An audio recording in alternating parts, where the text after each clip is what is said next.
안녕하세요. 시니어분들께 보물 같은 정보를 제공하는 채널 시니어 보물섬입니다. 지난 일부 영상에서는 어르신들이 요양원을 왜 망설이시는지, 그리고 요양원 외에 어떤 대안들이 있는지 살펴봤습니다. 이번 2부에서는 정부의 지원 제도, 해외 사례, 그리고 좋은 요양원을 선택하는 방법까지 자세히 알려드리겠습니다. 정부의 지원 제도. 2025년 초고령 사회 진입을 앞두고 정부도 다양한 지원을 확대하고 있습니다. 어르신들이 살던 곳에서 편안하게 노후를 보낼 수 있도록 돕는 것이 핵심입니다. 먼저 노인장기요양보험의 재가급여가 확대됩니다.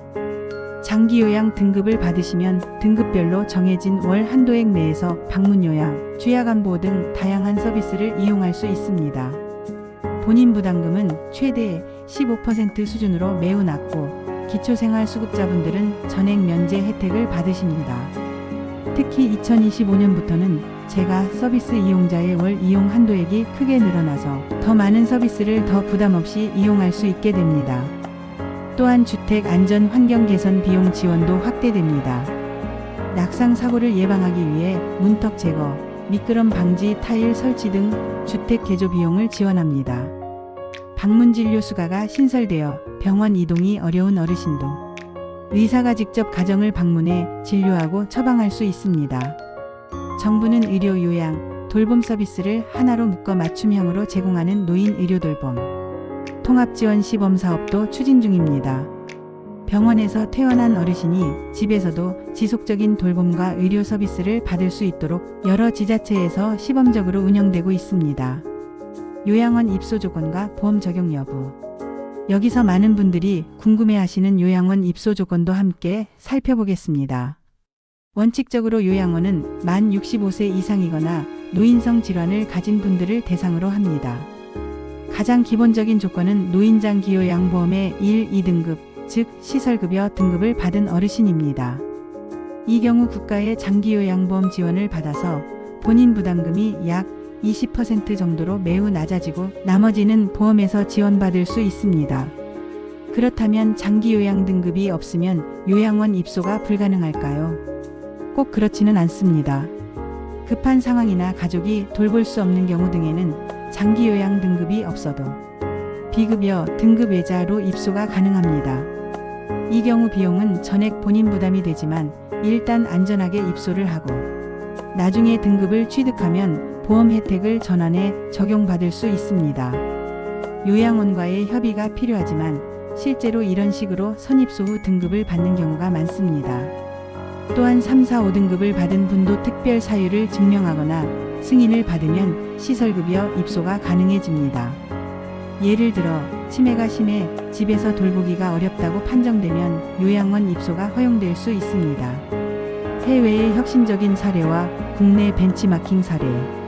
이제 다른 나라들은 어떻게 어르신들을 돌보고 있을까요? 해외의 혁신적인 사례와 이를 참고해 발전시킨 국내 사례도 함께 살펴보겠습니다. 먼저 네덜란드의 호그백 치매 마을입니다. 작은 마을처럼 설계되어 치매 어르신들이 자유롭게 생활할 수 있도록 만들어졌습니다. 슈퍼마켓에서 장을 보고 카페에서 차를 마시며 극장에서 영화를 보는 등 일상적인 활동을 통해 존엄성을 유지하고 삶의 활력을 되찾을 수 있게 합니다. 병원이 아닌 삶의 공간을 실현한 혁신적인 돌봄 모델입니다. 우리나라도 이 모델을 벤치마킹해 치매 전담형 요양시설을 확대하고 있습니다. 정부가 호그백 마을을 연구해 2019년부터 시범사업을 시작했으며 서울, 부산, 광주 등 여러 지자체에서 소규모 생활실과 공동식당, 마당, 산책로를 갖춘 치매 전담형 시설을 운영하고 있습니다. 또한 지역사회에서는 치매 안심마을을 조성해 상점과 이웃이 치매 교육을 받고 어르신을 돌보는 환경을 만드는 등 네덜란드의 삶의 공간 철학을 우리식으로 적용하고 있습니다. 두 번째, 미국의 액티브 어덜트 커뮤니티는 55세 이상 전용 주거단지로 골프장, 수영장, 클럽하우스 등 다양한 편의시설을 갖추고 이웃과 어울려 취미 활동을 즐기며 활기찬 노년을 보낼 수 있도록 설계되어 있습니다. 우리나라에도 이와 비슷한 철학을 담은 실버타운과 고령 친화 마을이 발전하고 있습니다.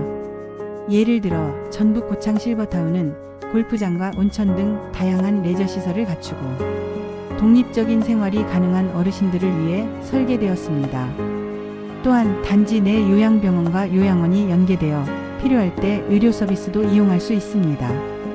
이 외에도 용인, 제주, 평창 등지의 민간 실버타운들은 커뮤니티 센터, 체육시설, 취미교실 등을 갖추어 입주민들이 독립성을 유지하며 활발하게 교류할 수 있도록 하고 있습니다. 또 지자체에서는 고령 친화마을 조성 사업을 통해 무장애 보도, 커뮤니티 센터, 건강관리 프로그램을 갖춘 마을 단위의 돌봄 모델을 만들고 있습니다.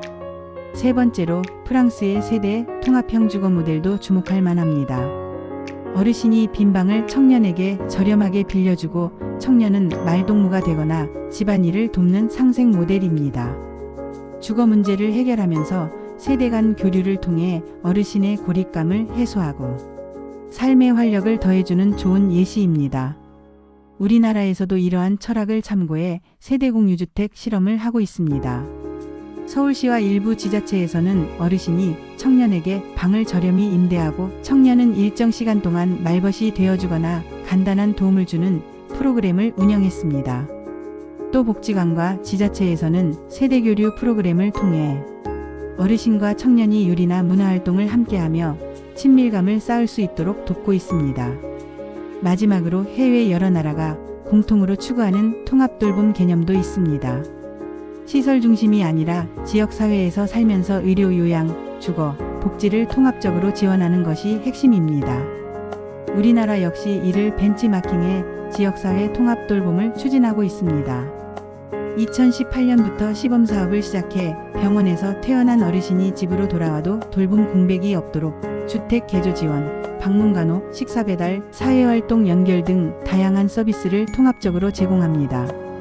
또 최근 신설된 방문진료수가는 해외의 홈케어 서비스를 참고해 의사가 직접 가정을 방문해 진료할 수 있게 한 제도입니다. 좋은 요양원을 선택하는 방법.